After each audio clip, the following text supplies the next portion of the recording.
Hello against Aquap. I will be streaming some Torchlight Frontiers today for everyone. Just need to check why the game is not showing up. Just give me a moment. I want to make sure it's picking up the correct game. There we go. Okay, well, so here it is. I'm gonna do a bit of farming. As usual, I'm gonna be switching between heroes, switching between frontiers. Probably would start with my mage. It's already selected, so might as well just enter the game with that. Maybe I can hit a new level with my forged in the Hybrid Frontier as well, and also do a bit of playing on the Rail Master. There's not gonna be anything specific I'm working towards. I'm just gonna be doing some maps. Maybe if the Fame quests got reset, I can do some of the new ones, but I don't think they got reset. It's a bit early in the week, so maybe in 1 or 2 days we would be seeing some hotfix for that. We'll see. For now, I'm just gonna wait and see how things develop, and I'm just gonna get some. Let's get the goblin map as well. I wanna get the goblin map as well, yeah. With this one, how's my defenses? It's predominantly Hivit, and I'm gonna start with the Hivit one, but then I'm gonna do the goblin one without switching gear for extra difficulty. And as normally, I would be playing on difficulty instead of pushing my gear work further, because I think the gear work I'm getting from difficulty is more than enough, and pushing on the other difficulties just doesn't seem worth it to me for the time it takes me to clear a map and the reward I'm getting.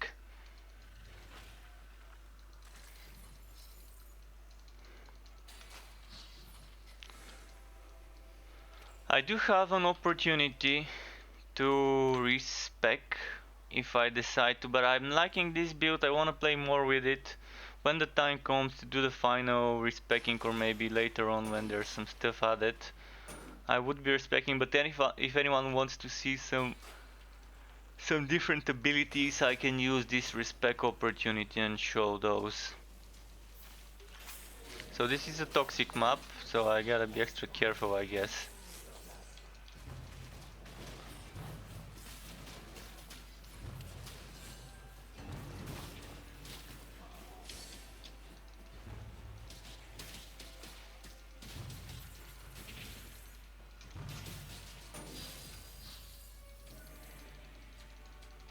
Oh, well, let me just quickly check the pet inventory. Okay, it's empty. Perfect, just what I like to see.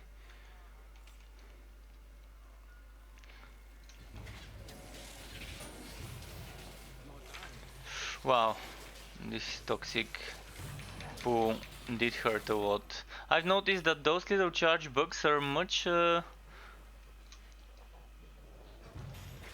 they shouldn't be underestimated than before. Before it was fine, you know, there were just those little enemies that you could kill easy. Now there's still some easy to kill enemies, but they can stun walk you if they time their knockbacks, and if you don't have knockback resistance. So if you get knocked back by one, then right after it the next one, and they can just change stun walk you. And if you're doing a toxic map and there's like a pool where they knocked you back into, you might end up dying. Even if they don't do that much damage, something else might do damage from long range. So those little charge bugs definitely shouldn't be underestimated, and they should be killed as soon as you have a chance to do so.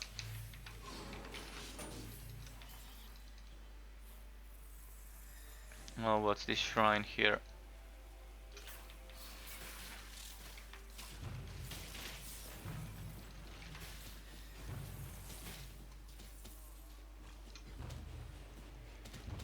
Another poison resistance shrine. It's nice when doing a toxic map to have this exact shrine appear. In most other Hivit maps I probably wouldn't be happy to see such a shrine, but on a toxic map I really am. Because it does counter to a certain extent the massive poison that a toxic map can do.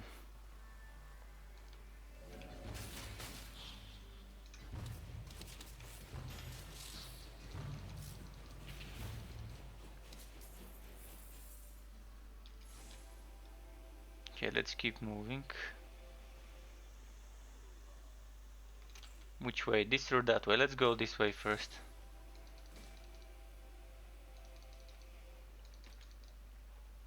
And my pet's out of town.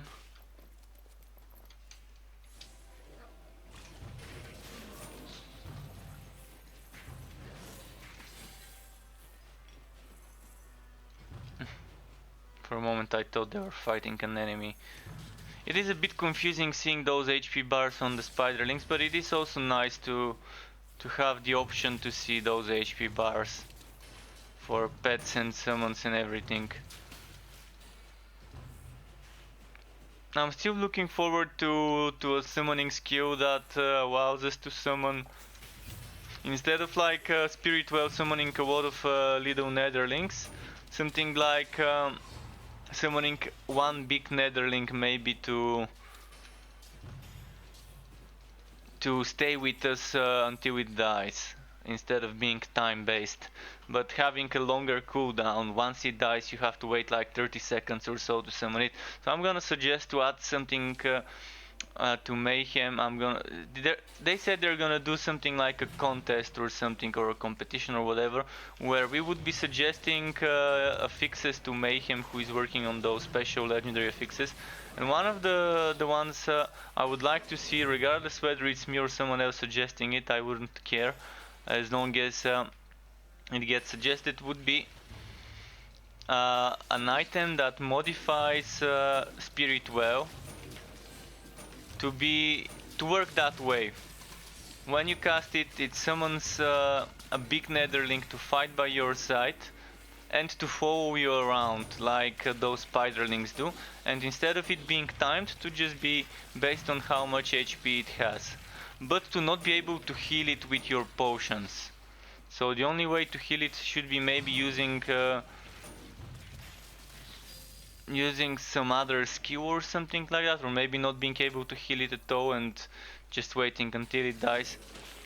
Not sure if it will be balanced, if it has some sort of regeneration, but it would be nice if there is some way to regenerate its health, if it won't be too imbalanced.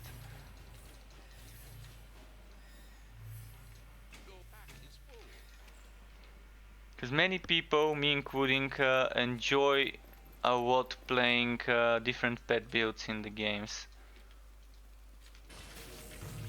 And the way Spirit Well is at the moment, it just doesn't feel right. You summon the enemies, not the enemies, you summon the netherlings, which are in a way enemies, but in this case allies. And they just stay sticked into like a little area where you've summoned them. They can't move around. And even if you've stacked shit tons of duration for the skill, it's kind of a waste to have the ability to summon 6 plus 6 plus 6 netherlings at the same time, and them just staying back just cleaning one group of enemies and then not being able to do anything about it. Now I have to send my pet to sell, and the worst thing is I have to wait 20 seconds to be able to send it, then another 20 seconds. I'm gonna delete some items so that I can give my pet some other items. So I'm deleting all the white gear, and hopefully we can travel. Let's see, will I be able to travel with this?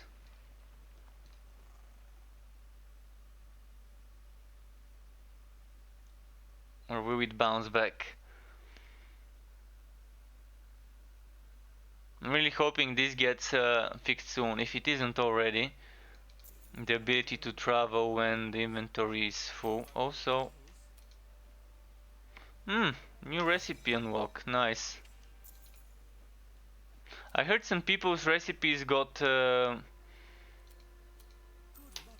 I heard some people's recipes got reset and deleted. Oh shit, I keep doing this. I accidentally click twice and then I teleport to the zone that's in this part of the map.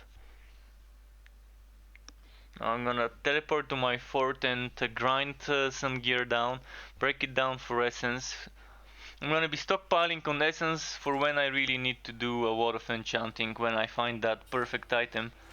I wanna be able to reroll the hell out of it until I get those perfect stats for the perfect item. So stockpiling on resources is always good. You can never have too many essences. That's kind of how it seems to be in the way the game is right now. And if there's another option added to how we use the essences, such as maybe if they decide to add an option to add sockets, to add enchantment slots to items, I'm assuming probably the best thing would be to be using the essences for that as well. This is a nice shield for a blue one. Boats fired on shock. It gives you enough block chance to not feel bad about it being a blue one. Then it gives you health, and then you can add 2 stats of your preference, which can also be offensive stats, as you can see. So I'm wondering if I should keep this shield. I'm gonna keep it. I'm gonna put it somewhere. In the meantime, let's break down the green stuff. Sometimes blue gear should not be underestimated. If it has 2 or 3 enchant slots. So let's look for something with a slot for a shield. Oh, that's the wrong character. I think I've got offhand through shields on all of those. Let me see. Maybe on this one. And this one has the ice white shield. This is with a staff.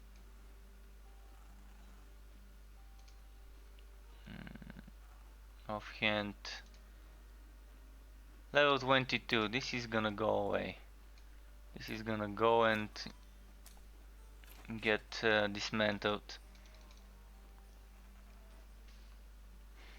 Slowly and steadily I'm replacing all that crap gear I was saving and dismantling it.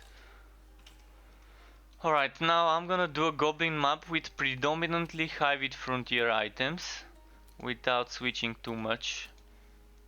We'll see. What can I switch? Maybe I can switch this. So there we go. Just by switching one item immediately some goblin defense. So maybe I can switch this one, extra damage for entropy. Actually, the one I've got right now gives me some physical defense, gives me some cooldown. Yeah, I think extra fire defense would be a bit better. What about this one? Let's use this one instead of damage for entropy, which I am using. And here again I can use this one. Chance to increase movement speed. And I think that's enough for goblin defense. That's all together, if I combined fire and goblin, 20,000. It's nowhere near 30,000 or so, but let's go.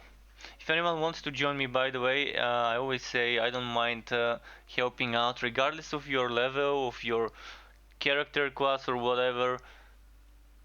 I'm always willing to help out with some mapping, regardless whether it's on low level maps or high level maps.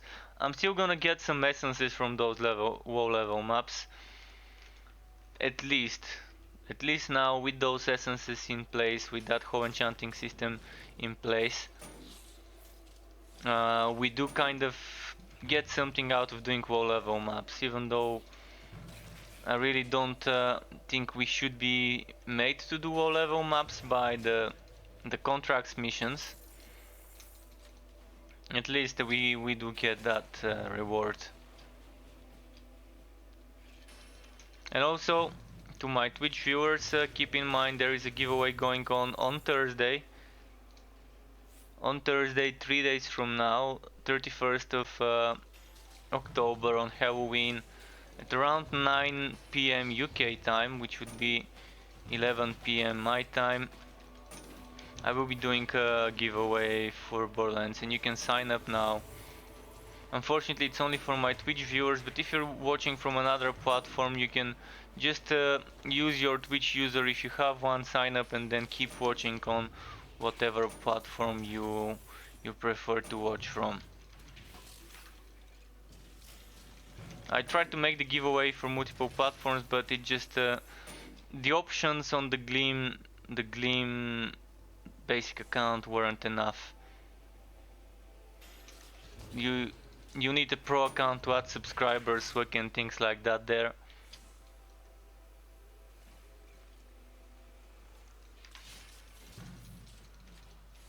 Okay, this map, I should probably rush to the boss.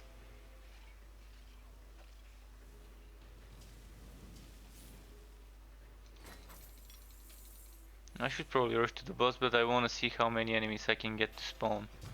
It's still pretty slow paced, this map. Whenever I get this map, kind of start cringing internally, because I know even though they added more spawns to the map, it's still very slow to complete it. And look at that. That took like what, 2, 3 seconds, 4 seconds to just be able to attack the enemy. And how many enemies is here? 1, 2, 3, 4, 5, 6. With that one, 7, 8. Okay.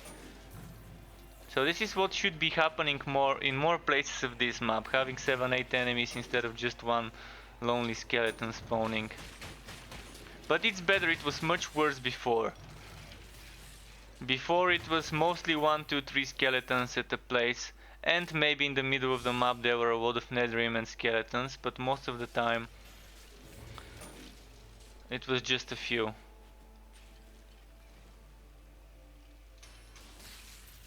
So maybe maps like this one that doesn't have too many enemies should have something else going on about them. Maybe reward more gold or reward more items to make up for the low whack of enemies, or maybe reward more XP. Less enemies to kill, but more XP per enemy would be nice in maps like this one.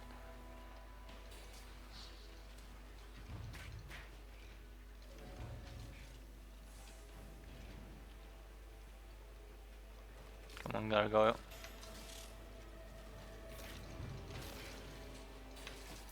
Eventually, when they get deeper into working on the maps, something like that would be fun.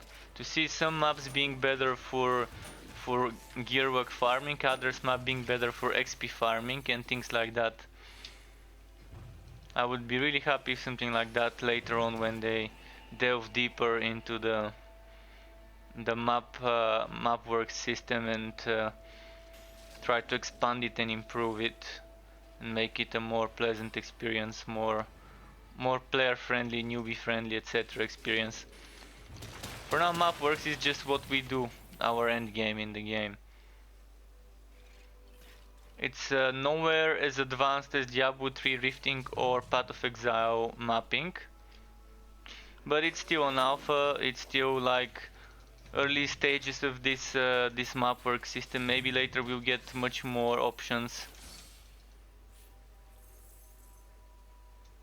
over here when we have things like damage enhance and stuff like that. Maybe it will become more advanced. For now I can only guess what's going to happen. The thing that most players have been commenting, criticizing about this is that there's a lack of variety, and they have improved on that. They've added a few new designs, a few new layouts for each frontier. So it's a bit better. It's getting better bit by bit, update by update.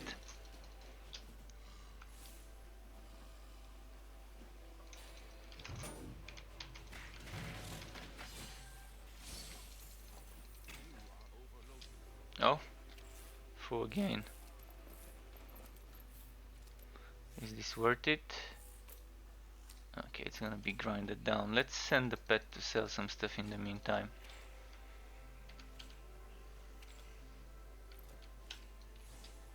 And this needs to go. Let's get the boss. Okay, I don't have the buff from my pet. Oh fuck, I missed. Okay, no, I didn't. What? Look, I can't cast over this rock. Should that be a thing? I think some projectiles should go over rocks like this one. Look, like this one. This one is going through it. But this one can't and this one can't. Okay. I've already seen things like this improving. There were some projectiles over which we couldn't, which couldn't go over some obstacles, and they changed those already to be able to shoot through them. And let's see the legendary that dropped. It's kind of identical to what I'm wearing. Different numbers, same shit. Shit, I mean, not in the bad way. I'm not saying it's shit. It's kind of okay. It's not bad. So this allows me to have more fireless goblin defense, which I think is a bit better, but less health regeneration. I think I'm gonna get rid of those and use those for the Goblin Frontier. I'm gonna do a few more maps on the Goblin with this character and then go and do the other character. So I think the best thing to do now would be to go to the village after my pet returns. I don't think it will allow me to travel right now. They might have fixed it. They might have fixed it and now regardless whether my inventory is full or not, I can travel. That's very good news. Okay, I need exactly 30 more gold. I'm gonna get 4 maps.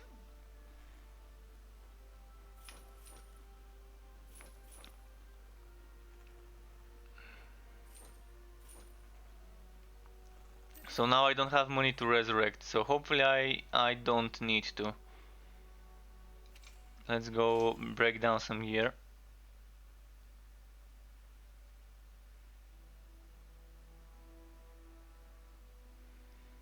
I'm wondering if there's a limit of how many essences we can have of each type. I've hit the triple numbers once. I've actually hit it now, so I'm assuming this would be working until 999. I'm not sure whether it can go into the 4 digits like the other resources, but maybe it can, maybe it can. What I need to farm a lot is blue essences, because those are the ones that are bottlenecking my enchantments when I get to them. Oh, yeah, I don't need that.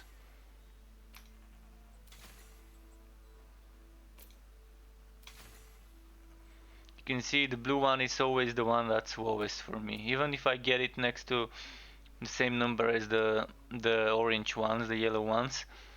It requires more when you enchant, like if I can show you. This one requires 4 blue, 1 yellow, 5 green.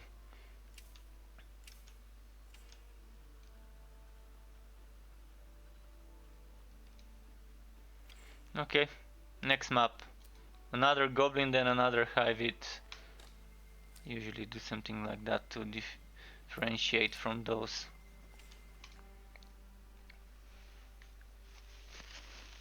So if anyone wants to come and benefit from a bit of XP together, if you're low level, you can just do the high level maps with me and get some high level items, save them up or grind them down, whatever you want.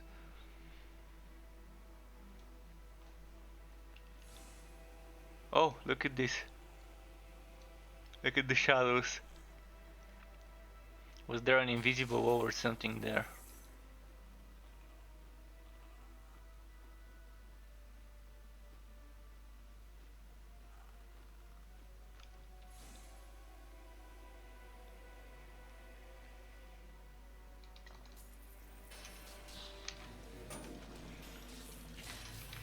Fire resistant map. Okay, thankfully I'm not using fire.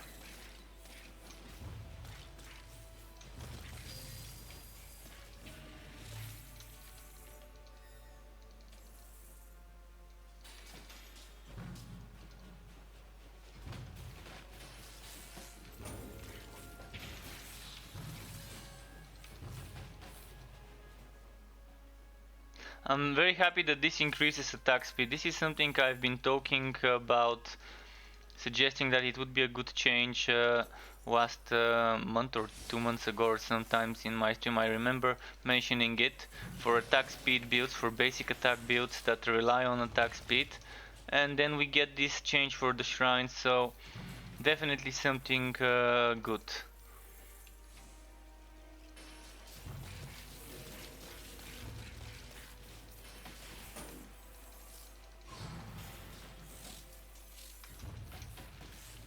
We do need some character that really relies on basic attacks. Maybe a character that is ranged attack class with the pistols and rifles when they add those. Maybe there would be some build there with some things that work like frenzy. Like more buffs instead of direct attack damage, direct damage skills, more buffs for the character, things that give you extra attack speed, extra movement speed, extra damage, extra crit chance and things like that.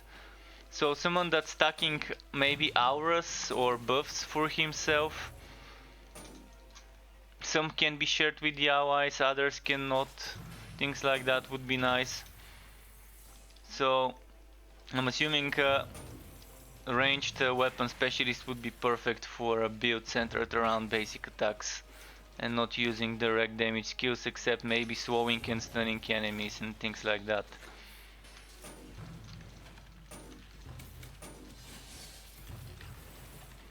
We already have abilities that make the enemies vulnerable. We already have a lot of abilities spread out to the characters that can be used to apply different effects. So blasting charge and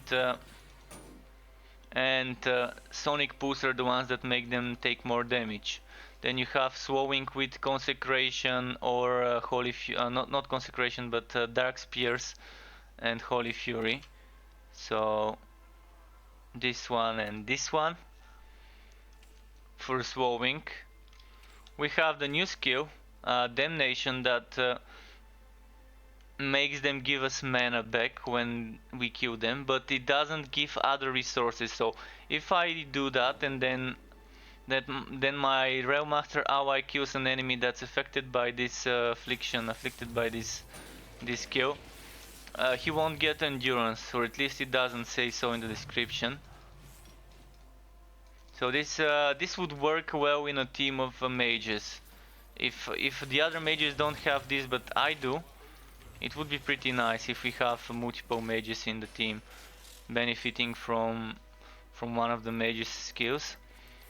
So I'm assuming something like, since we already have on the mage skills to slow, and on the Realm Master we also have skills that slow, and we also have skill that allows us to do more damage to slowed, stunned and etc. targets. It will be nice to have another class, as I said, that can make a build relying heavily on basic attacks, and being able to slow the attack speed of the enemies would be interesting. I don't think we have this. I think we have slowing the movement speed, but maybe being able to slow the attack speed of the enemies would be an interesting thing to go for a character like that. And I'm assuming something like dashing back, like doing a back jump, back draft, and while jumping doing a shot, like a multiple arrows or multiple projectiles shot would be interesting. And something like traps, snare traps or exploding traps might be nice for a character that relies on their basic attacks. So instead of direct attack skills, buffs, debuffs and some traps or mines or whatever you want to call them would fit well.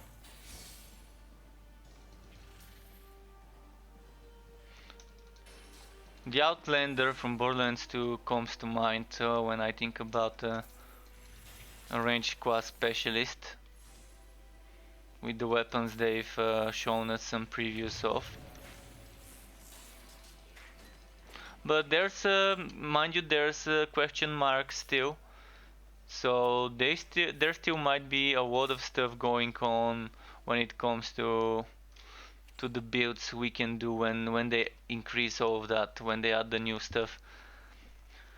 There's also the train build. If you're doing a train build, you might rely on basic attacks more than a non-train build. And the lineage skill tree on the Rail Master also allows you to go around and build around the Rail Hammer, but I've already stated multiple times, using two-handed weapons now is sacrificing a lot of potential bonuses, from missing out on 3 extra enchant slots and 3 extra secondary affixes by sacrificing the offhand, just for a little bit of basic primary affix damage bonus. So before I used to like recommending trying out the Railhammer build on the lineage tree using basic attacks. I even myself was using them every now and then. But now I wouldn't feel good if I recommend it to someone unless it's just to have some fun and test it.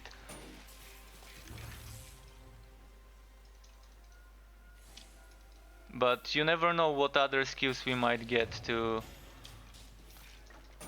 fill in the gaps in that class when it comes to the train.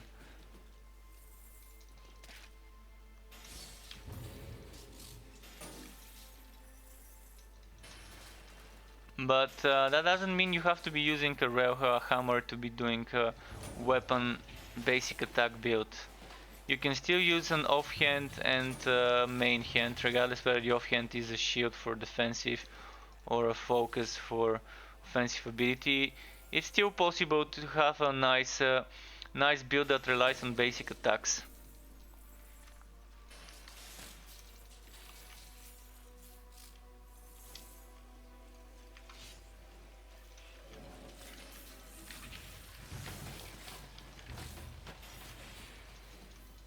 But I'm really looking forward to hopefully them adding options to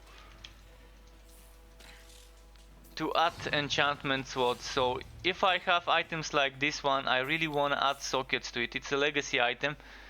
When I got it, the enchanting system wasn't in the game, but I would really like to have an option to reroll the item for a chance to get 0 to 3 enchant slots on it. Even if it cost me like, let's say it cost me 100 or 50, let's say, something like a very huge number of essence. Like using 50 legendary essences just to be able to reroll this item.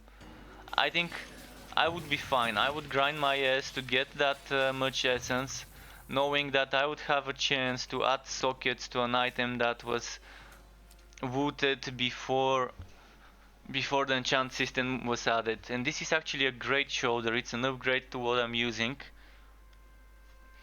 Just to show you how big of an upgrade, from 13.1 thousand, 7,000. Hello Rockter, welcome to my YouTube. I wish I could help you with the key, dude. I wish, but unfortunately I don't have any keys for this game. I do have a giveaway on YouTube for Borderlands 3 key though, which will be drawn on Halloween. The only way to get the key for this game is to sign up, to go on torchlightfrontiers.com, pardon me. So if you don't know the website, let me just check if I have it, if I have a command for it. Okay, I'm just gonna write it, torchlightfrontiers.com. You can go there and you can sign up. And what this would do is it will put you into a pool of players. Everyone who signs up gets put into a pool of players that are signed up, and every 1 or 2 or 3 weeks there will be a random script that invites players into the game. So it doesn't matter whether you signed up 1 week ago, 1 year ago, or today or yesterday, you will have the exact same chance as everybody. Another thing would be to follow the official Twitch channel, which is /playtorchlight, so twitch.tv/playtorchlight. So this is the official Twitch channel, and when there's official streams, I'm not saying that there's guaranteed to be some giveaways. I sign up on site 6 months. Wait.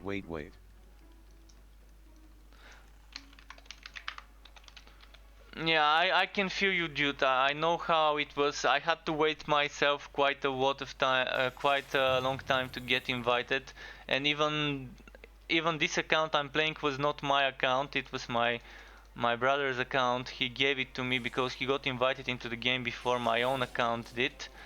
So I know how it could feel. But mind you, this is an alpha, so they can't invite huge numbers of players. They wanna steadily, bit by bit, increase the amount of players playing the game and then increase the servers according to that. So what you can do on the Twitch and the Twitter, on Twitter sometimes there's contests that award keys. Various types of contests, so maybe there could be things like screenshot contest or art contest for people who can draw, or maybe as before we had something like we could use this too. Just a moment, I'm gonna use a command on Twitch.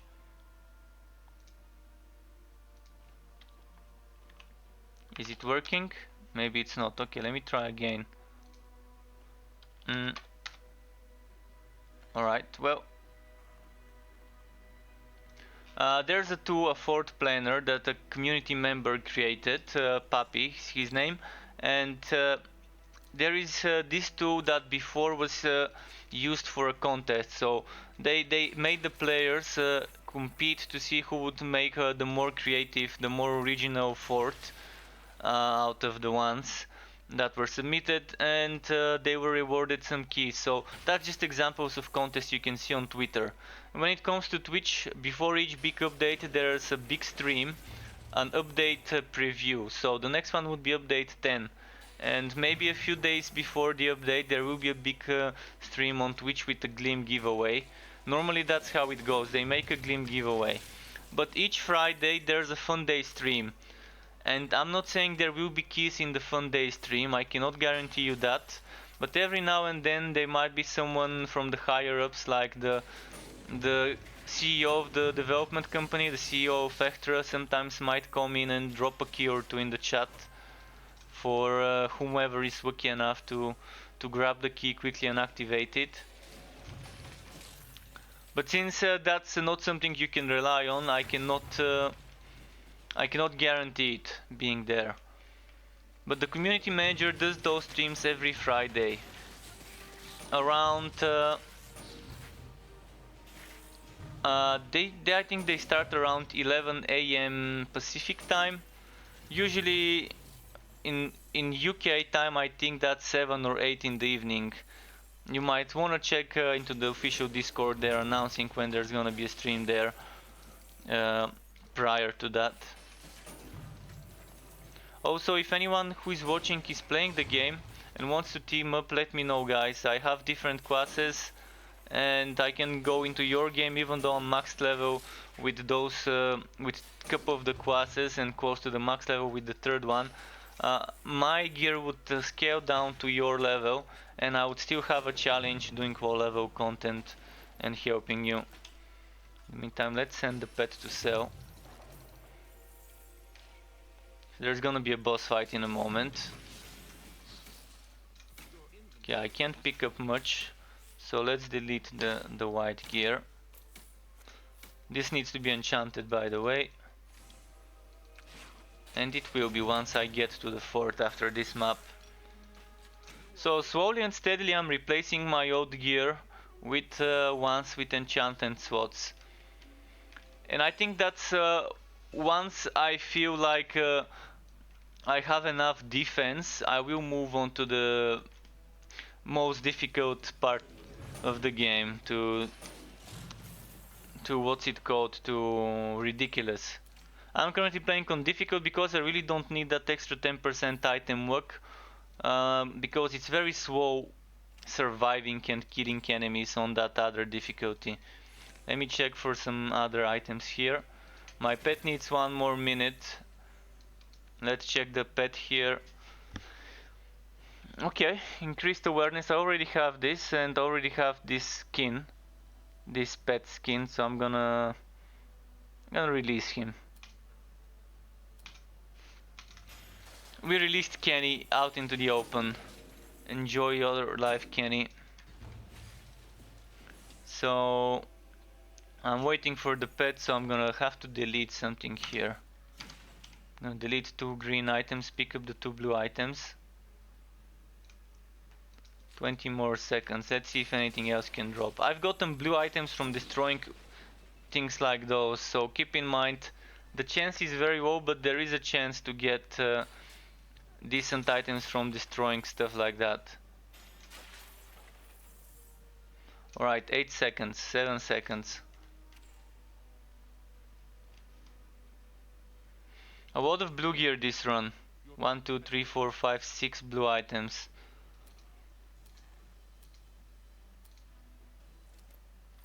All of this will get broken down. Is there more here? Yeah, there was. Alright, now let's travel. Back to my fort. Next off is maybe let's do another map, but Hivit map this time. But first off, let's enchant those shoulders. Let's see if we're lucky enough.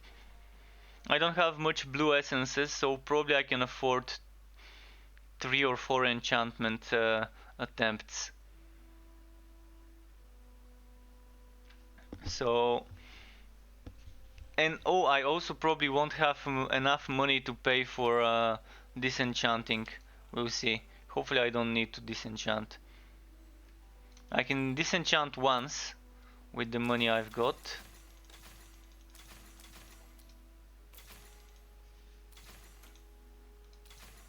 Before getting rid of this, let's see. Mana regen 1 time.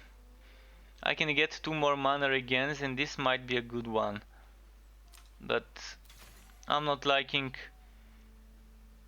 No, I'm actually gonna keep it. I'm gonna keep it because it is better than a yellow item without any enchantment slots. But the thing is, look at what I've got here. Crit chance, damage versus Netrim, 2 times the mana again, and poison damage. For now I'm gonna keep that blue item and let's try and enchant those shoulders. They're very good for Goblin Frontier. So do I wanna add some Hivit bonuses or further stack up on the Goblin bonuses? I have separate gear for the Hivit Frontier. So I'm gonna try and further get those Goblin bonuses. Now when I go here, it's a total of 30,000 fire and goblin damage resistance combined. Not bad. Alright, since I'm gonna be doing Hivit now, let's take this out. I'm gonna put this in the warehouse. If I find a... yeah, there is something here. So I'm doing Hivit, quickly changing some stuff. This needs to change. And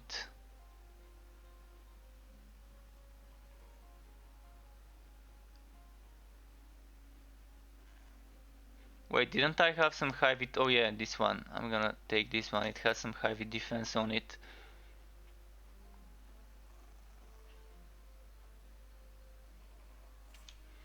So now my Hivit defense is 15 plus 6,000. Not that much, but it's fine. Let's do 2 Hivit maps now.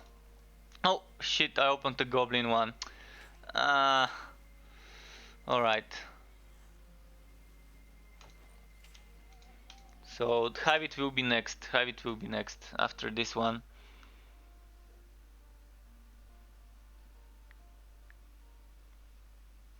Just my muscle memory clicking the first map there.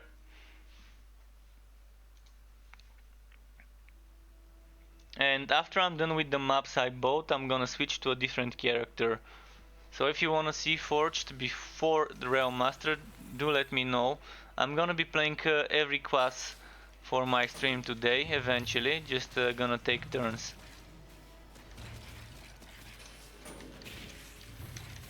For now I'm just trying to get better gear. I'm trying to get upgrades on my gear, and when I feel confident enough that I can speedrun the final difficulty, I'm gonna switch to it. I just want more defenses. My damage seems to be fine when I go on the ridiculous difficulty. The thing that's slowing me down is that I keep dying with without enough defenses, without enough damage reduction, and it's just making it inefficient to farm the higher difficulty. If I end up dying that often, I'm losing money, I'm losing time. I think that's how it's meant. They knew that when adding enchanting, we would need some extra difficulty to make up for the item stats we would be getting from the enchanted items. And people would want to challenge themselves once they hit something like a spot where they're killing things too quick. They would want to challenge themselves and get to try a harder difficulty. And currently with DPS I'm fine, as I said, but I can show you in a moment. Maybe once I'm done with this map, the next one I can do on the final difficulty, so you can see how much damage they do to me over there. And there's gonna be a lot of dying probably if I get too close to them, especially from the archers. The archers and the spiders that throw projectiles and the shamans. If you get hit by 2 or 3 at the same time over there, it's probably gonna be insta-kill.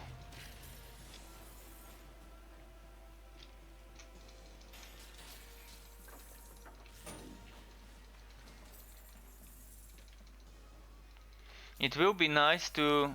I'm not sure whether we already have it. I don't think we have an item that reduces the damage enemies do for a few seconds. We have items that increases the damage enemies take, and we have items that give us damage reduction, but it's not an item that reduces the damage an enemy does, that is applied to the enemy instead of to myself, like a damage reduction. So maybe that would also be an interesting thing to have in the game to help with ridiculous difficulty.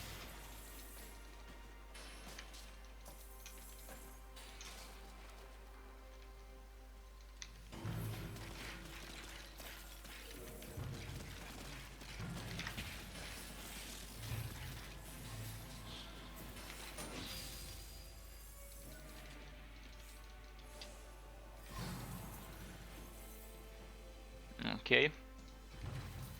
So far I've not encountered any invigorated regenerates health enemies, which are the ones that take the longest to kill. If you encounter a pack of invigorated enemies that also regenerate health, what you would want to do is kill them one by one. Try to focus one at a time, otherwise they would keep regenerating HP if you kind of spread out the damage.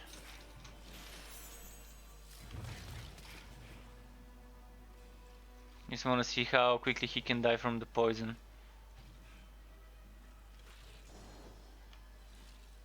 Also, it's nice that we can heal the pets. This one, my pet's not taking much damage right now, but if he takes some damage for the HP to move down, I'm gonna show you how I can heal him by using potions. Okay, I just used the potion, you saw his HP moving up. This is something that was needed before. I was really happy when they added this, because again, in my streams before I used to say, wouldn't it be nice if something like this was added. I don't remember if I sent some feedback about it, but I might as well have sent some feedback about it. I do tend to send feedback for most of the things that I think would be fine to get added into the game. And if you're a player of the game that recently started playing, be sure to check out the alpha forums. It's a great place to send feedback. Of course you can always send it through here, like blah blah blah blah, submit, and this goes sent to the quality assurance team, to the QA team, that decides whether it needs to be escalated as an issue that needs to be fixed, or whether it's some nice suggestion that maybe needs to be reviewed and considered. So don't be afraid to send your feedback. It will be checked. It will be checked and it will be reviewed.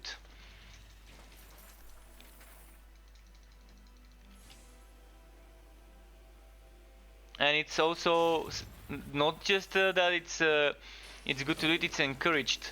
The developers are really encouraging us to give them as much feedback as we can, especially on new features. So for now, enchanting, the new shrine reworks, the new skills and so on, all those things that came with update 9, all the changes that came with update 9 is something that they are really looking forward to hear from us about.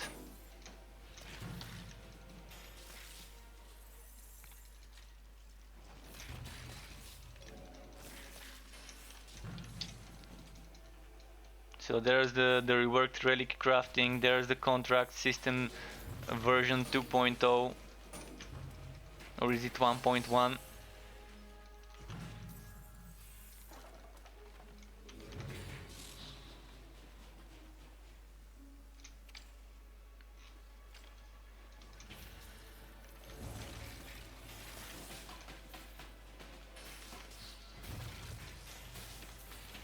I really wish that the quest walk could be opened while moving. The same goes for the map. The map, it would be nice to have an overlay map similar to Diablo, Path of Exile and almost every other RPG out there, where you have an overlay map that you can change how transparent it is and just move it around. I do like having a bigger map than this one. Actually, most of the times I dislike having a minimap, and I like the ability to be able to minimize the minimap and to use an overlaid map over here. Just to see where I haven't been on the map.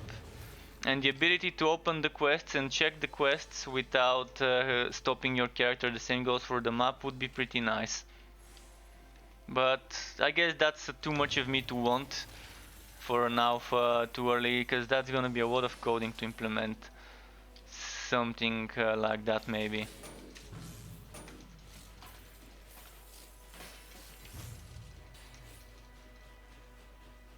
But I know I'm not the only one. I've talked to other people who are just used to it. They're used to certain types of things on the interface being in the game from playing other games in the genre. And it just feels like home having an overlay map, or not tying the quest walk with the overlay map and being able to move around while that is open. Even in games like Titan Quest and Grim Dawn, where when you open the map it covers a big part of the screen, like this center part where my cursor is moving. Even in such games it's still covering a big part of the screen, but you can still move around. And on Titan Quest I can actually open another HUD interface together with the map, and then the map kind of moves to the side and the other interface is on the other side, and then in the middle I can still see my character and where I'm walking. Even though it's a little space there, I can still do that. And since Grim Dawn was kind of building on top of the Titan Quest engine or whatever, it is almost similar there, except I couldn't find a way to open the map and another HUD interface in a similar way. But I can still move and check my map.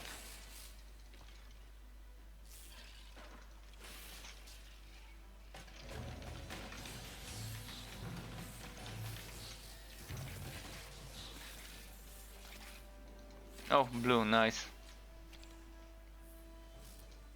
Wait, didn't I send the pet to sell? Okay, well, let's remove the white gear. I might stop picking up white gear.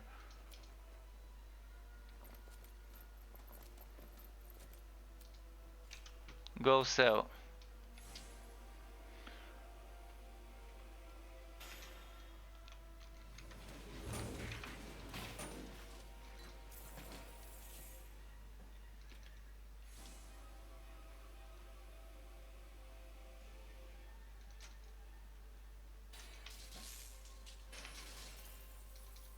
Oh, this one survived a hit with the spear. And there's something interesting. Normally in games when you have light and dark magic heals undead, white magic does extra damage to them and things like that. In this game that's not the case, which in a way is nice. In a way, dark magic and white magic can be as effective on undead enemies. So it's not that rock, paper, scissors kind of thing.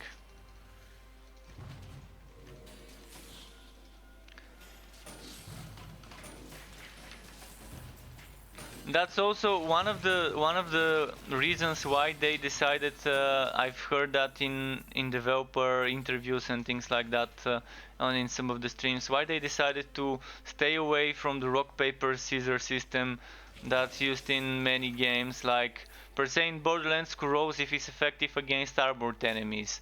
Incendiary or fire is effective against flesh and things like that.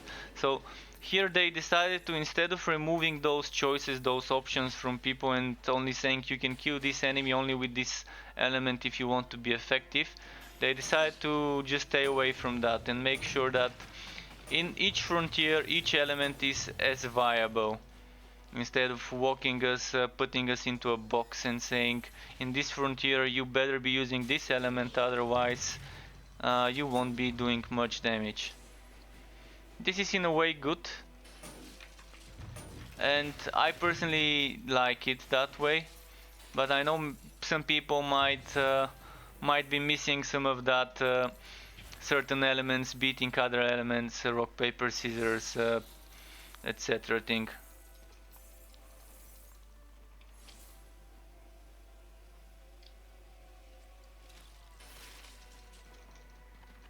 But I personally love freedom of making a build without having to constrict myself to too many limitations. Being able to pick any skill I want on the class and still being able to have a viable build that can complete the content, it just feels great. It feels in such a way that even casual players who don't try to min-max their builds would be having fun and not be dying all of the time. And of course there's also the option to just pick a higher difficulty if you really want to push your build, for those who like synergizing the builds.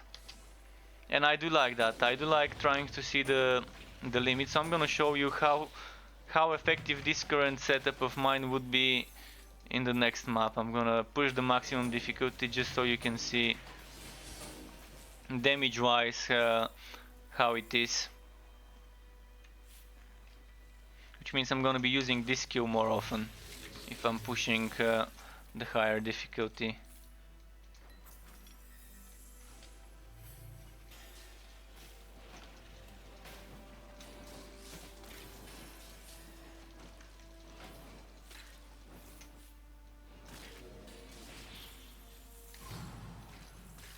Although entropy is pretty solid as well. Entropy is an amazing skill for the cast time and for the damage it does on clearing enemies.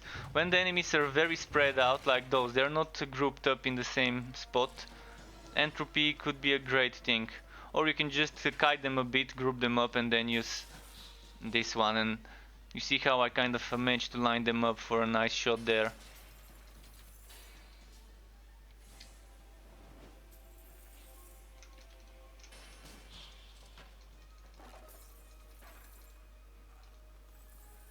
Oh, this guy's still alive. Do I wanna get the pet to combat him? Alright, pet, do your thing. He even critted.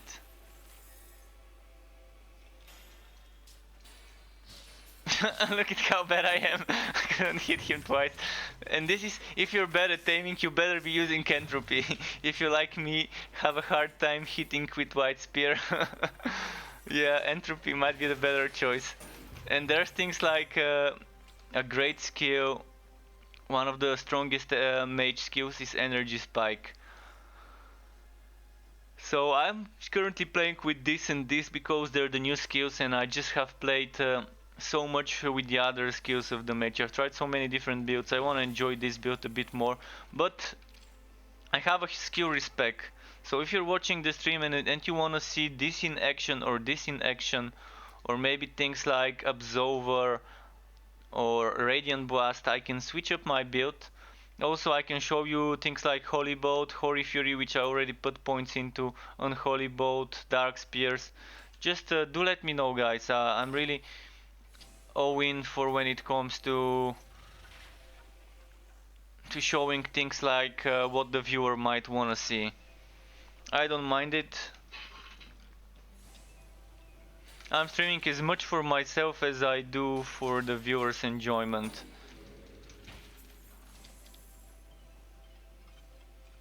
Okay, here what I like to do on this map is, when I'm leveling up, when I'm not max level, is I like to get those to spawn and those to spawn, because that's a little bit of extra XP you can get out of this map. Group them up, use all your procs, 1, 2, 3 shots or whatever you need. Because if you kill the boss and then you try to spawn those, they will not show up. So get them to spawn first, kill the boss, or maybe kill them and then kill the boss. So this is nice. The Hydrate, this Hydrate here I've got used to be my main offhand for the Torchlight Frontier for a long time. Let's compare them. Let's equip this one and let's compare the new one with the old one. The new one is Goblin Frontier. It gives me 2 times the mana again, but it doesn't have the crit chance. Chance to slow, energy cost for Absolver. Energy cost for Absolver is pretty nice. And it synergizes with the extra 29 point something mana again per second.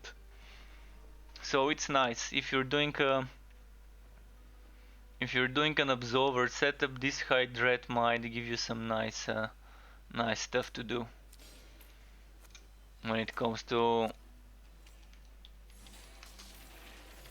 sustainment of the DPS. Sometimes it's worth sacrificing a bit of damage for sustainment. Also, again, need to delete some white items. I think that many should be fine.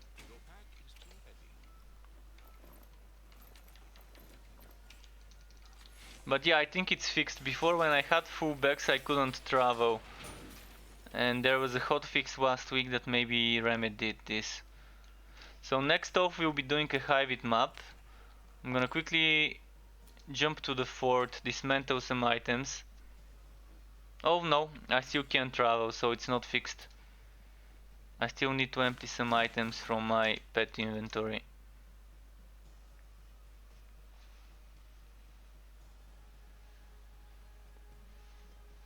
If you don't want to delete items like I do, just send your pet to the town, wait for it. But that's gonna be 2 minutes of waiting for the pet to return. What I'd like to see is a pet tack. Or actually, I think it already was teased. A pet tag that reduces the pet travel time. I think there already was something like that teased in the Mayhem items. To be able to get the pet to return quicker. I think I saw something like this. I need to check again. But it would be nice to have the ability to get the pet to return from selling your items or from being downed quicker than it currently can.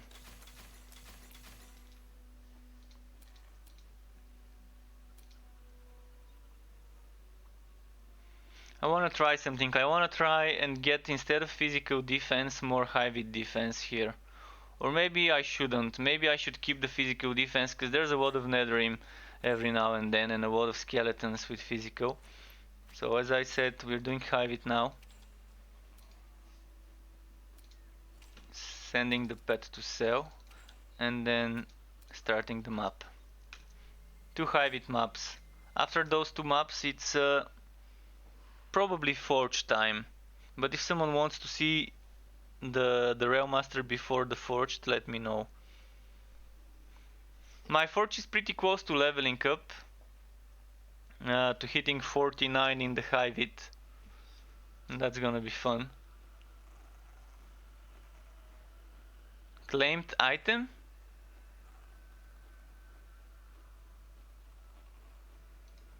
What?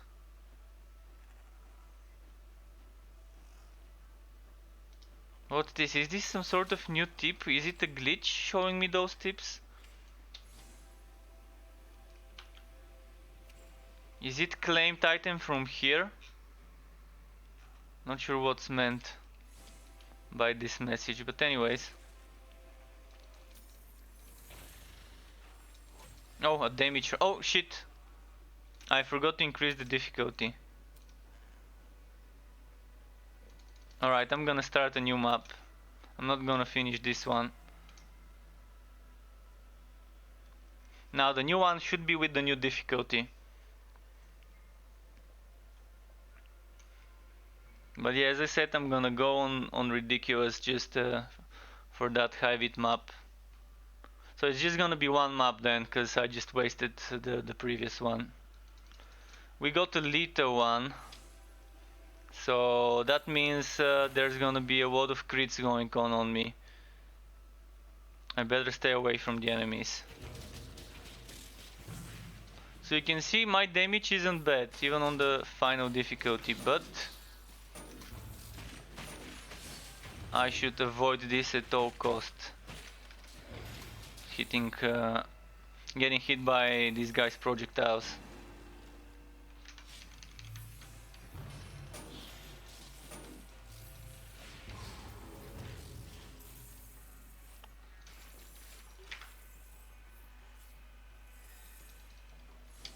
So you're seeing the damage is real. It is doing pretty fine.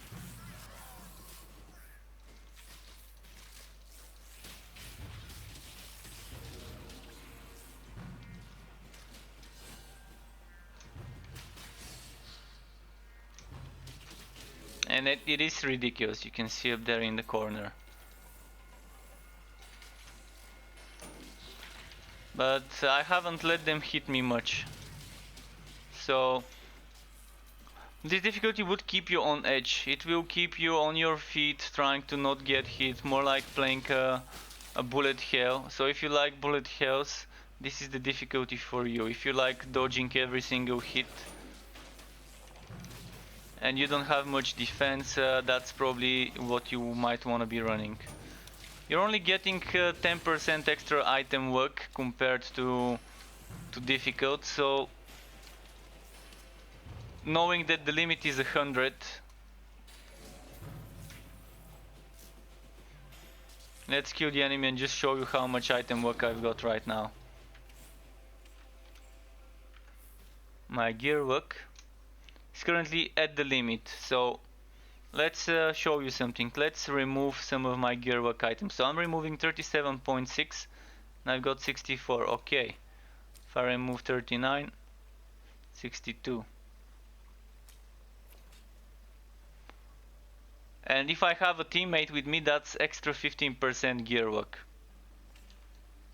So I can afford to even remove one of my gear luck items.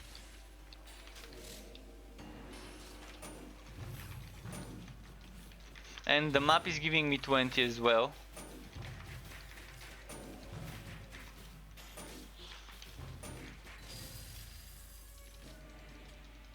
And a legendary. Clipper.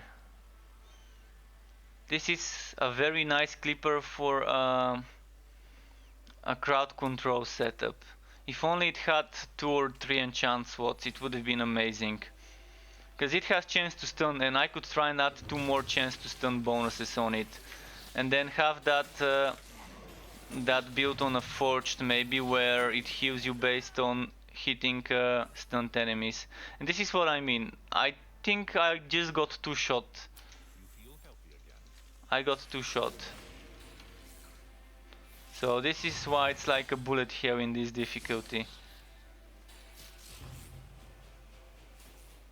Thankfully I didn't have much money, because you lose 10% of your money every time if you want to resurrect in the same spot. And the minimum you can pay is 300. You're always gonna be paying 300. Even if your money is 300, you're still gonna pay 300 to resurrect. So as soon as you start getting money over 3000, I strongly suggest investing those into maps to avoid losing them for resurrection.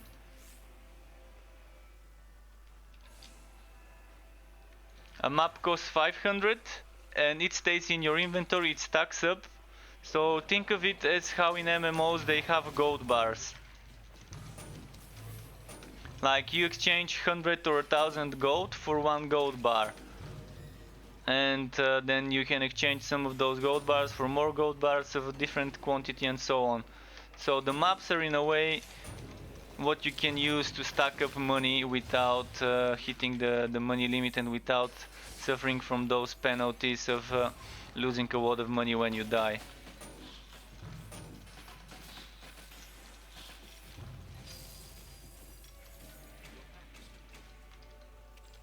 Okay, I think it's time to send the pet away. Maybe not yet, a few more items. Oh, and as I was saying in the start of my stream, those little charge juveniles, the charge bugs, should not be underestimated. Do not let them chain stun walk you with their knockback charge attacks.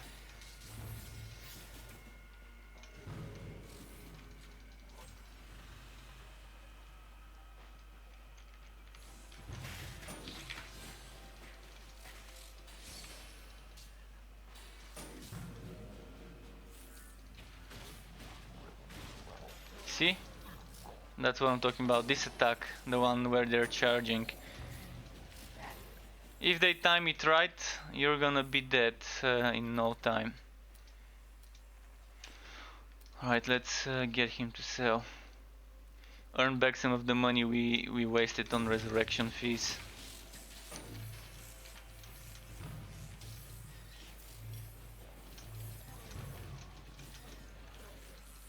Thankfully those spiders, the spiderlings, are a great way to body block some of the enemy's attacks. Or to keep the enemies at bay. Because they kind of surround the enemies and just make it harder for an enemy to reach you and to hit you. Unless it's a ranged enemy.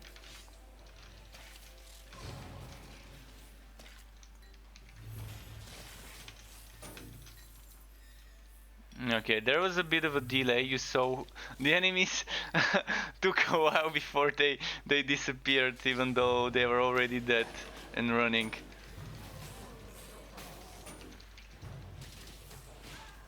Oh boy. Alright. Thankfully I'm not with a lot more money than 3000 on me. So yeah, that was like, I didn't even realize who hit me. It was one of those little charge bugs, I'm sure, but I'm not sure whether it was just one of them one-shotting me or whether it was 2 of them hitting me at the same time. Where is the boss? He should be somewhere here. And that was a one-shot and a charge bug from behind. And this is how it is, it's like a real bullet hell on this difficulty. Now, did the enemy die? I think the boss died. I think that's a glitch when you die while the boss during the boss fight and the boss disappears. And then this chest cannot be opened because we haven't killed the boss, but I think this chest was glitched before. This chest on this map, I think it was glitched before and it couldn't be opened. So there's a little part of the map I haven't explored. And my pets returned.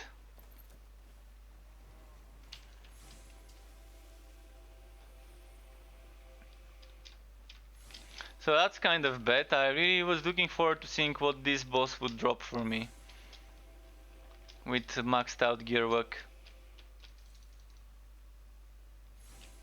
But if I gotta be honest, most of the good items I've gotten were from basic enemies, from the most basic enemies, instead of from the boss fights. I think what happened is, after I resurrected when the boss killed me, all the enemies on the map that were spawned disappeared. There were supposed to be enemies spawning here and here, but they didn't. So what I'm gonna do now is quickly go to my fort and then switch characters. Just wanna grind down those blue items. And next off is the Forged. I'm gonna try and hit a level up with it.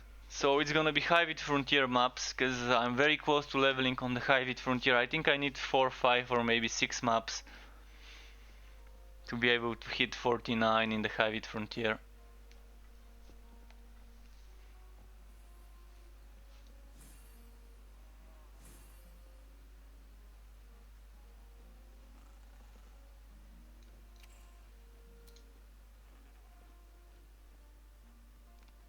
Break it down, break it down.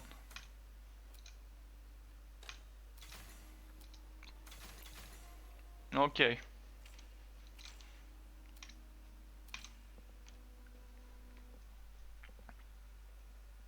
And there's the Forged. What? Okay, I'm gonna let you watch this if you wanna. It has been a century since the Dark Alchemist drained the elemental guardians of their power, using it to crack open the clockwork core and unleash the Netherrealm. 4 great heroes ventured deep beneath our world to defeat the Netherlord and seal the clockwork core using the heart of the dragon beast Ordrak. But now, the heart surges towards the edge of destruction. Ordrak's spirit pumps through the veins of Novastria and infests the ember within. The power of the Netherrealm threatens the world once more. An ancient evil reborn, reinvented. Now it is up to you.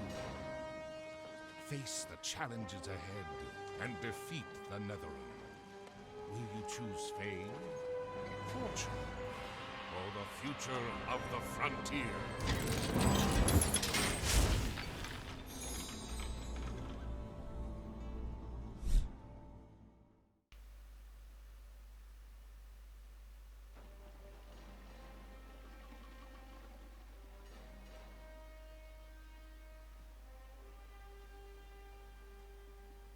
Okay. I actually not watched this video because I don't have any empty character slots. And why is it allowing me to create a new character when I didn't have... Wait, what just happened? Don't tell me don't tell me something happened. I think the game kind of messed up now. I mean, I can select a class and create a hero, but I hope I didn't just lose my other stuff, my other characters.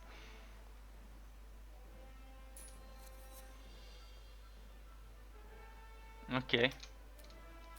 Let's just randomize some names.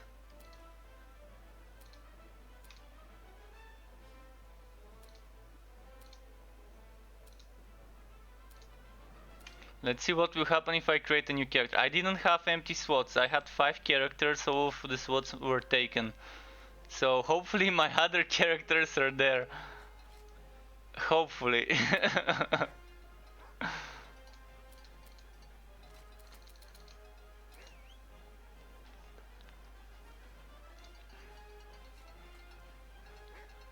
Please tell me my other characters are there. I don't want to have to deal with support. I know, because I've worked support myself and I'd rather not bother them with stuff that would be preferably avoided.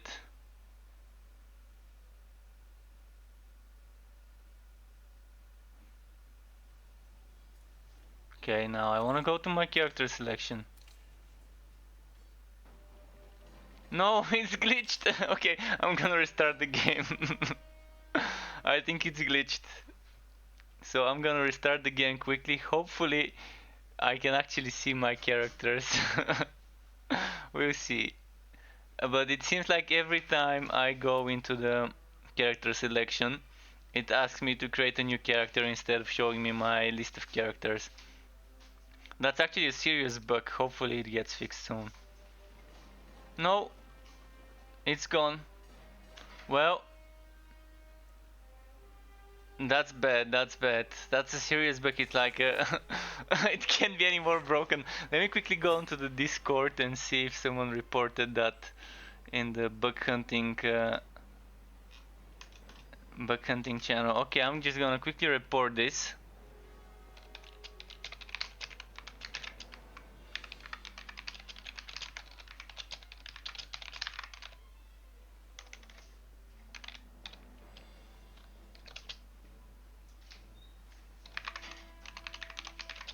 I'm just typing a quick description of what the bug is to see if someone else had that same issue.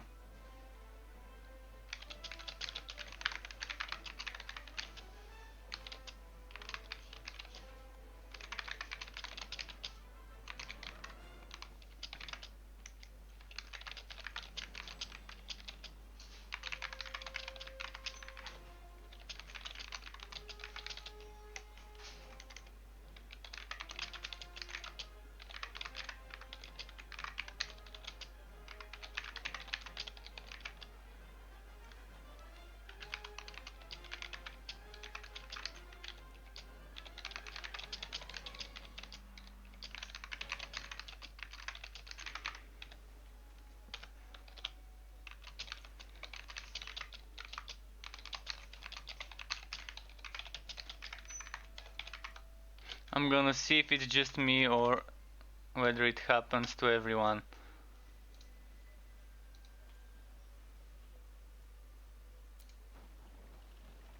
But yeah, you can see I can't do anything. I mean, for the time being I can create a new character and maybe play it, but I'm assuming maybe someone dropped some tables and now some database tables are are missing or whatever. Some of the databases that were storing the characters for some people maybe got dropped. Well, what character should we create? Do I wanna go for Mage, Forge to Realm Master, or do I wanna actually actually take a break and see what's gonna happen?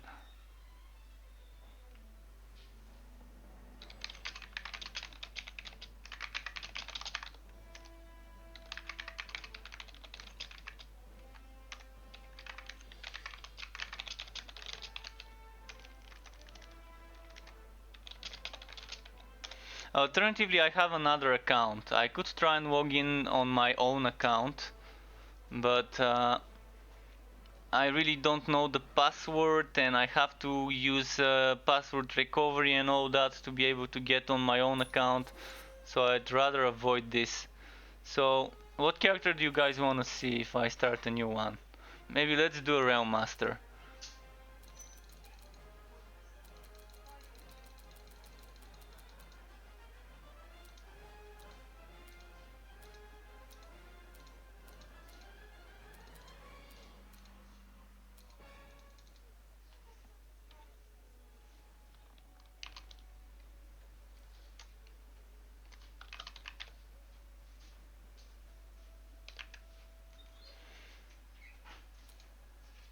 Alright, let's do that. For the time being, I'm sure there's probably gonna be a way to restore that. If there isn't a way to restore it, that's gonna suck.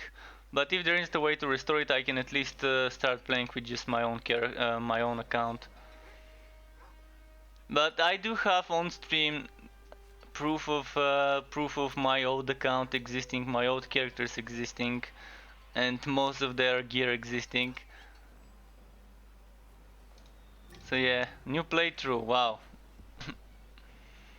Might as well just use this time to have a fresh character playthrough, because I always wanted to do one, but I still couldn't get rid of my items. I was saving some items on my other characters.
Yeah, for now I'm just gonna enjoy a new hero until it's fixed.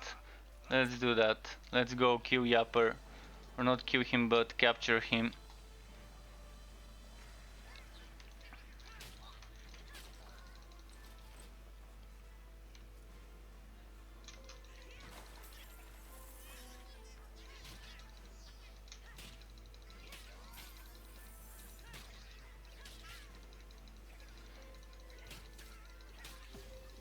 Okay.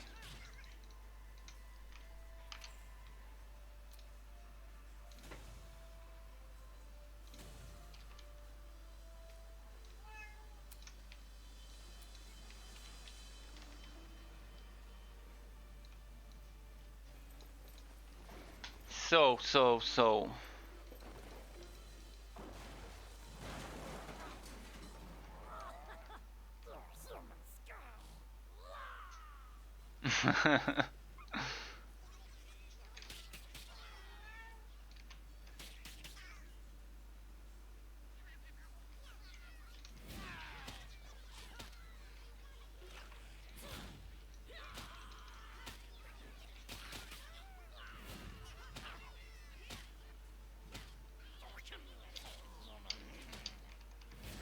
not used to having that little uh, skills on my bar.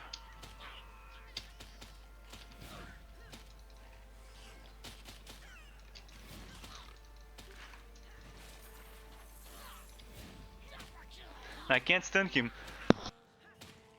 Sorry, I had to mute my mic quickly to sneeze.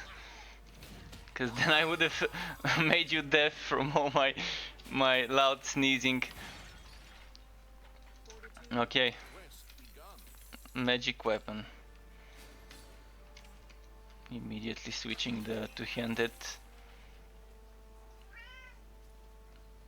Okay. Now we gotta do this. Go to my fort. My pet's been bugging me for some food. Let me quickly give him. Just give me a minute to give him some food.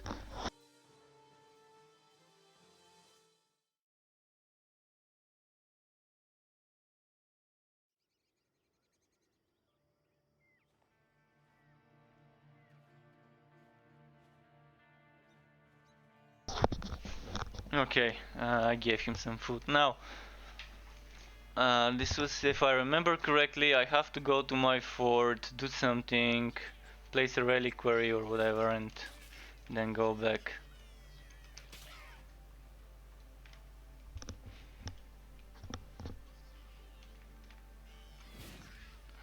Let's group them up.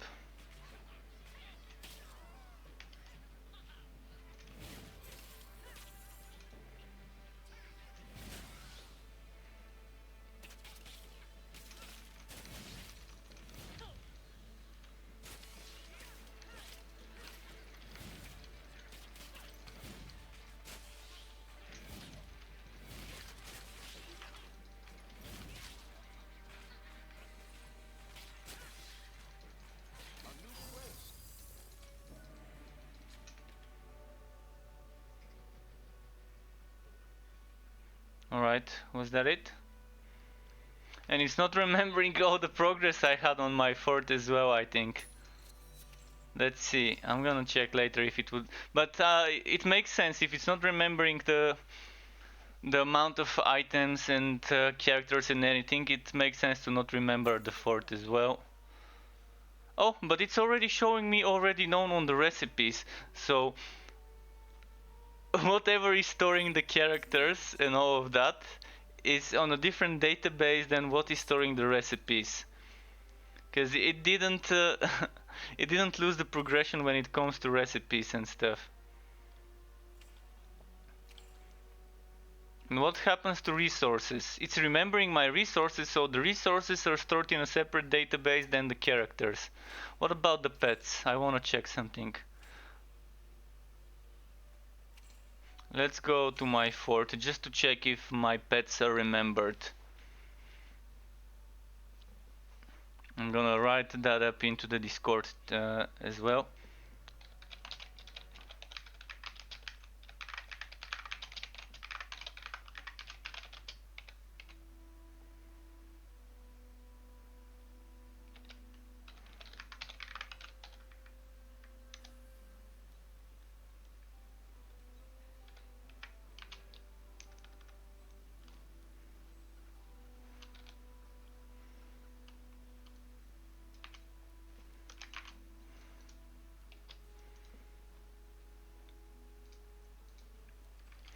So, oh, it's remembering my fort.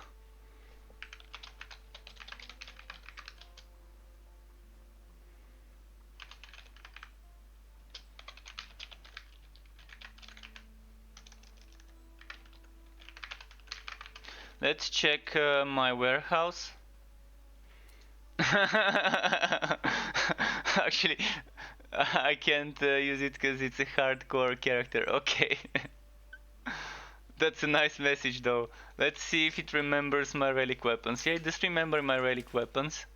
I'm not gonna take one from there, just to avoid losing it afterwards. And yeah, pets are here.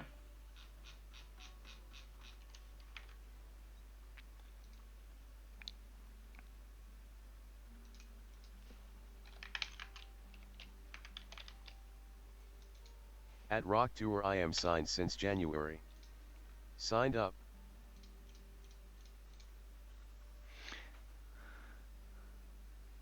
Hey Saint Torify, I hope I'm pronouncing that. You're signed up since January, dude. Wow, that's a long time of waiting. Yeah, I've heard of people who have waited for more than a year to get invited, and they still haven't gotten.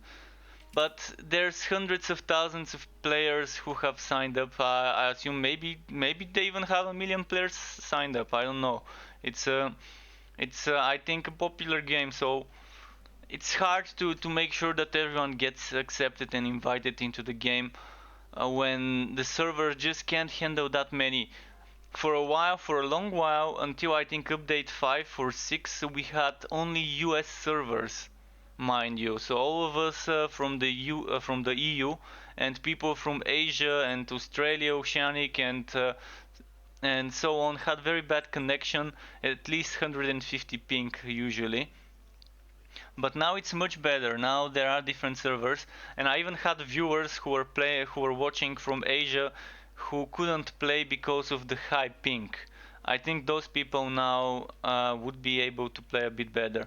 Sadly, as you see, no idea what happened to my character. I'm just waiting to hear from the developers of whether I need to log out or not. In the meantime, I'm just gonna do some quests, enjoy this new hardcore character until I die. Then maybe I can start a new one. I was really hoping to do some leveling up on my forged. Maybe hit level 49 in the Torchlight Frontier.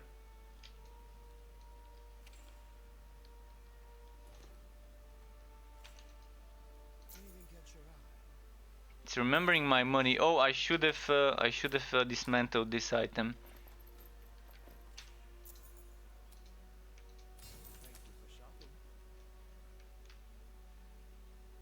Okay, let's go do us a quest.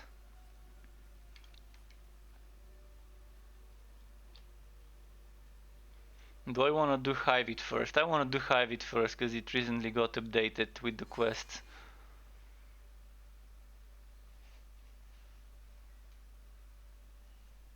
Is there gonna be an intro when entering this frontier for the first time? It would be nice to have some sort of an intro. Well, there isn't. What I would have added is the first time a player visits this frontier, I would have added a short intro with the in-game engine, just the camera moving around different areas, or maybe even one of those animated intros that they do would be very nice the first time the player enters this zone. Showcasing some of the tough baddies that we would be encountering during our quests and some of the enemies and stuff like that.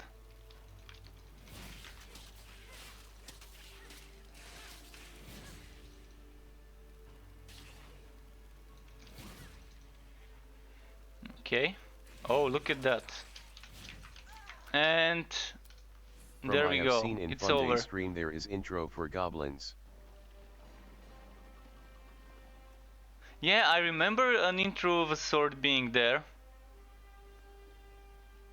I remember an intro of a sword being there, but yeah, come on, I really, I really want to play my main characters.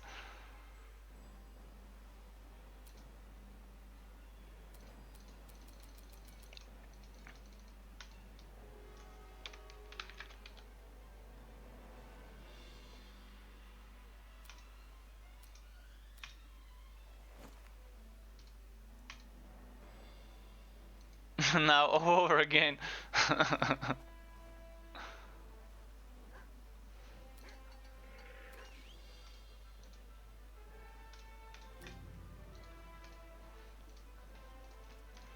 Well, there's that. Skip, okay. Thankfully I can skip this.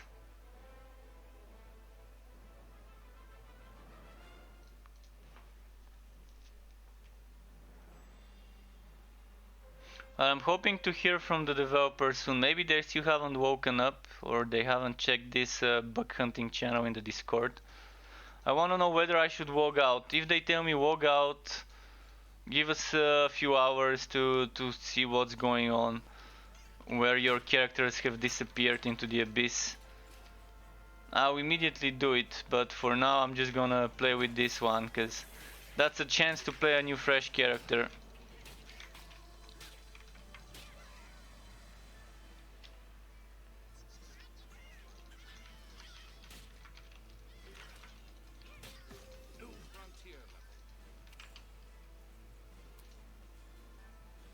Right, let's do a train build this time.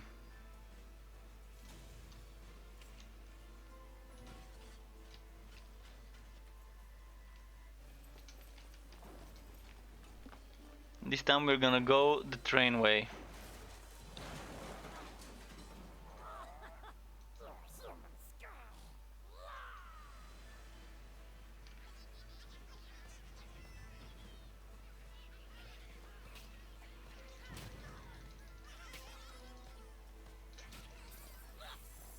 And see how quick we can kill this dude with the train.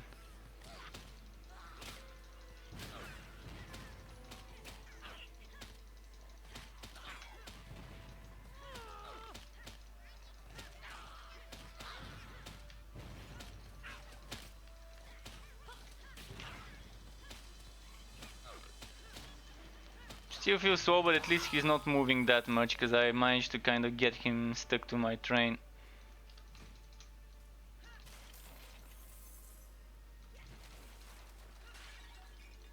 Alright, let's turn in.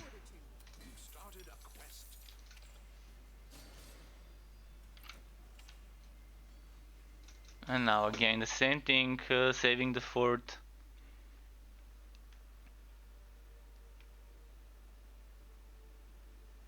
At least someone said they had the same bug happen to them before, but they said they fixed it by restarting the game. I restarted the game, it didn't get fixed, so must be something different going on this time.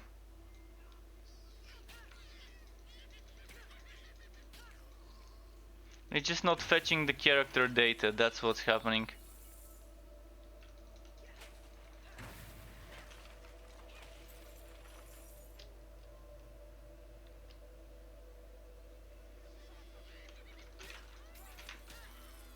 Total wipe. Yeah, total wipe. Just for me though, not for others. Maybe it's only affecting certain players. Me and maybe a few other players might have had their characters saved on a certain database. Or maybe they're investigating and doing something to characters, and while they're logged into your account to investigate, maybe something's going on. I'm not sure what's happening, so until I hear from the developers, I'm just gonna be playing this new character and that's it. Still better than doing nothing and just ending the stream too early and my play session too early. But if I have to, I'll just go take a breather, log in back tomorrow and see how it is.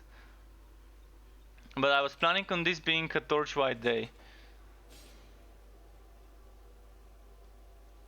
And tomorrow I'll be streaming some Borderlands. And on Thursday I would definitely be streaming Borderlands, because on Thursday is when I'm doing the giveaway. If you guys don't know, on Twitch I'm doing a giveaway. I'm giving away 1 key for Borderlands. You don't have to be watching on my Twitch. I think you only need to be staying there for like a minute to sign up. Thanks for the follow. HC mode. If you die, you die. Yeah, I'm actually doing a hardcore character at the moment. So if I die, I just died earlier and that was it. I started over.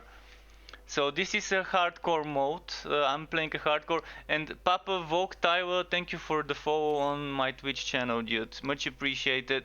Nice to see you again.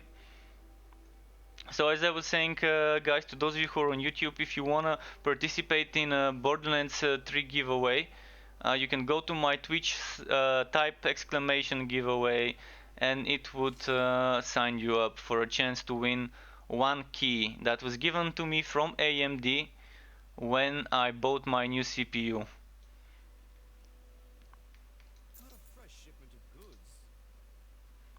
So okay, let's just sell that gear. It's a hardcore anyways.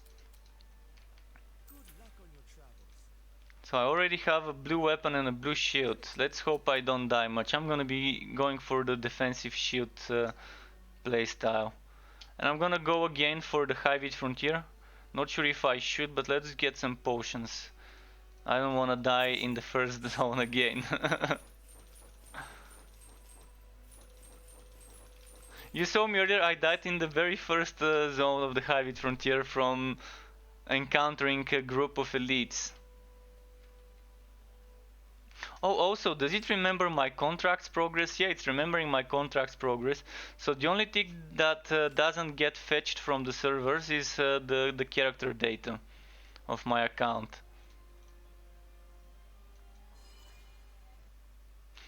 Hopefully I'm not making things worse by playing with this one. We'll see. The worst that could happen is I could lose all my character data and items and everything, but at least I have some in the warehouse, hopefully. It's gonna be painful to level up all over again, so if that happens, if I lose all my stuff, I'm not gonna bother until they increase the XP rate to level up a new character. I'm just gonna be playing for fun if something like this happens.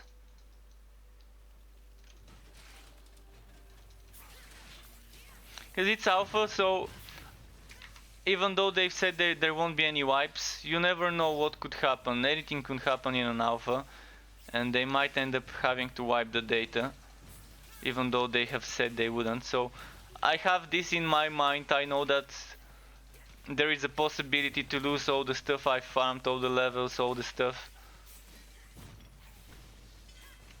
So I'm prepared for the apocalypse.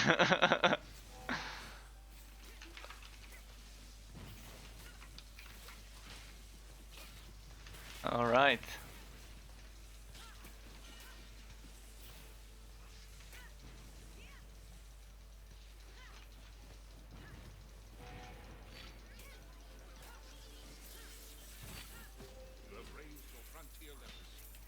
Alright, some extra levels in that frontier. So yeah, as you said, there is a character, what's it called, hardcore character. So there's someone else playing around me with a mage.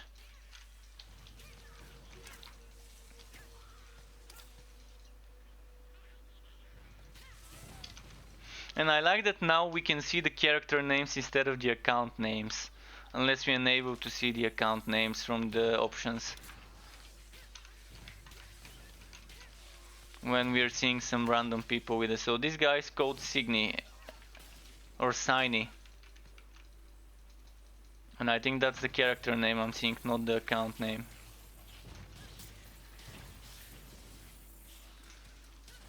I'm wondering if we can kill steal each other or whether all of us are getting the XP for participating in the kills. Not sure how it works.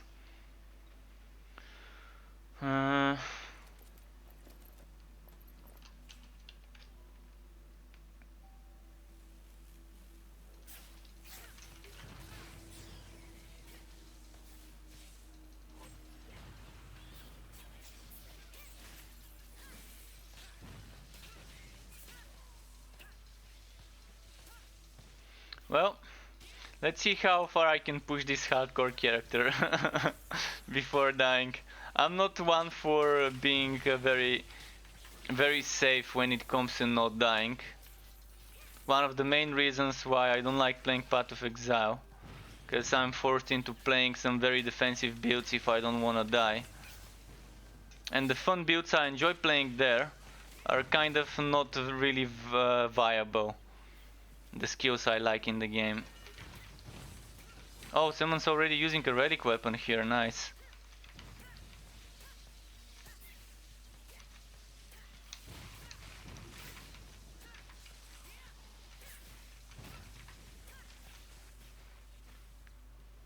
Oh, waypoint. Gimme, gimme.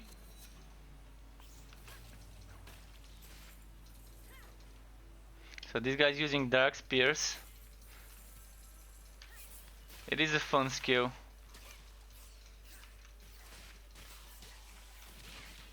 And it's especially fun when you combine Dark Spears with Holy Fury and see that 80% speed stacking.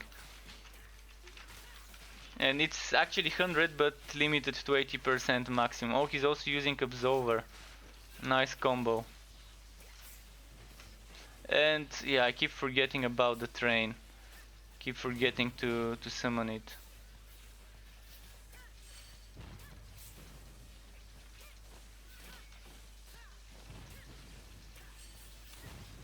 So not only is this hardcore mode, I'm playing on difficult. But it's better to play on difficult since it's giving more XP.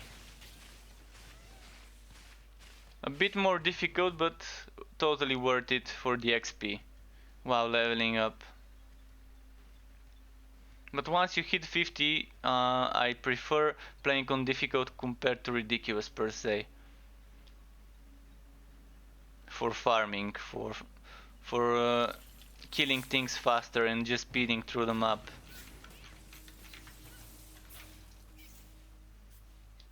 So do I have a quest here? Hivid Grotto.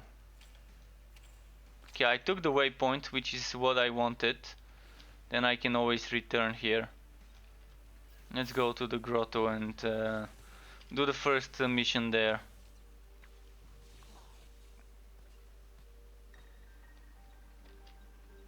Oh, I really wanna get hammer spin. I need a hammer spin.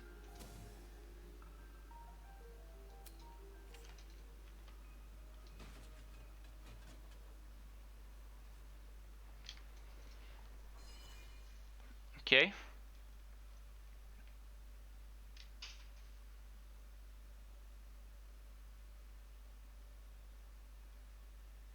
Let's see if anyone replied on Discord.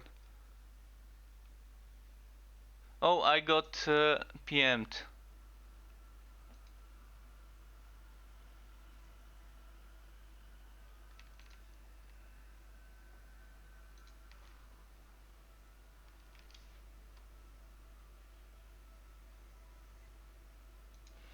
Alright, well guys, I just got asked to send some info.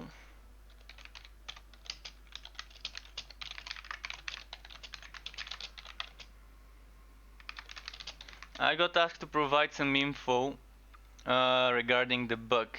So I'm gonna quickly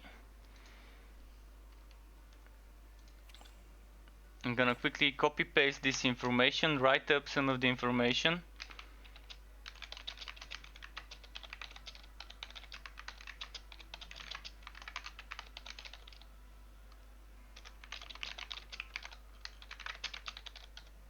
So I need to quickly capture a clip on Twitch. So I'm gonna go on Twitch and capture a clip just to see if I can cut that moment of when this happened. I've never created a clip, so I'm not sure how it's done, but I think I can just go back to a certain part of the stream and just clip that one. So let's see. I don't want to send them the whole recording, the whole video.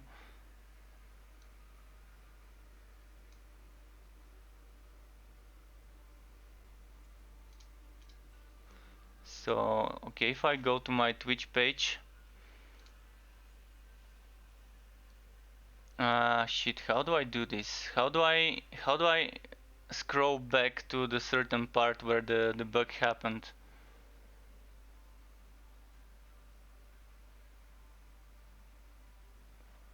Well, I might have to somehow maybe stop the stream, restart it, and then crop it. Alright, never mind, I'm just gonna do the clip in a moment. So I'm just gonna quickly say what I was doing.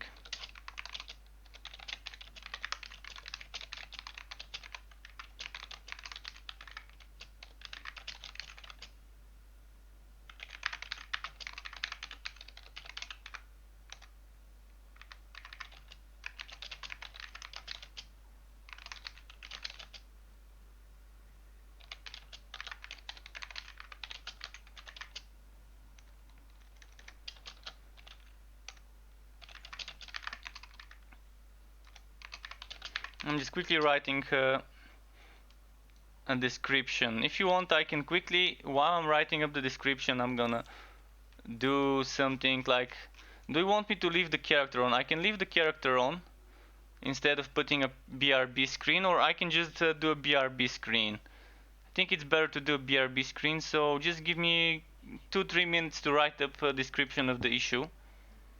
And in the meantime, you can watch this weird BRB screen I've made. I'm here. Actually, no, that's not the one I've made. Never mind.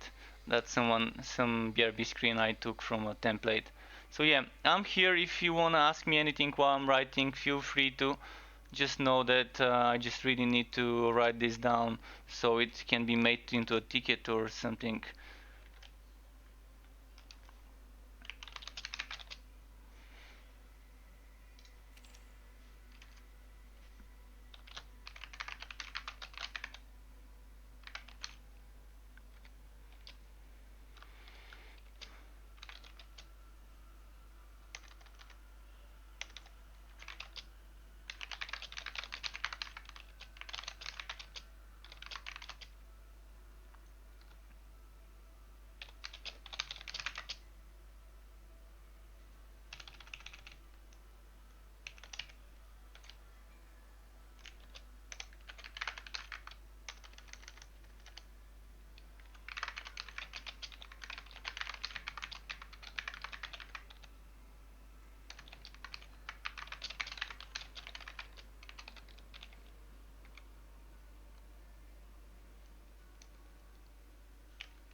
Okay, I wrote that info, so I'm not sure whether I would be able to clip this thing.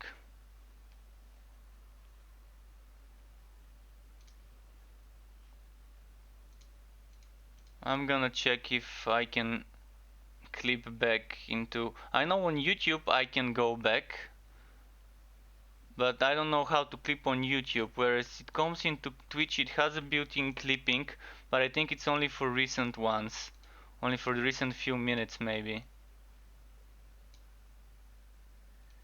Yeah, for the recent 60 seconds.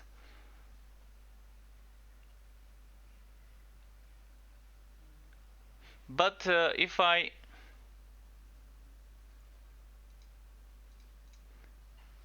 were to restart the stream quickly, it would allow me to go ahead and have this recording and clip it maybe. I'm pretty new to this stuff. I've never clipped some of my own videos, so yeah. I'm wondering what I can do here. Okay, let's check on Mixer. I'm gonna go to my Mixer page, see if I can take a clip from there. No, won't let me. Okay, what I'll do quickly is I'm gonna quickly end the stream and restart it. It's gonna just take a few seconds.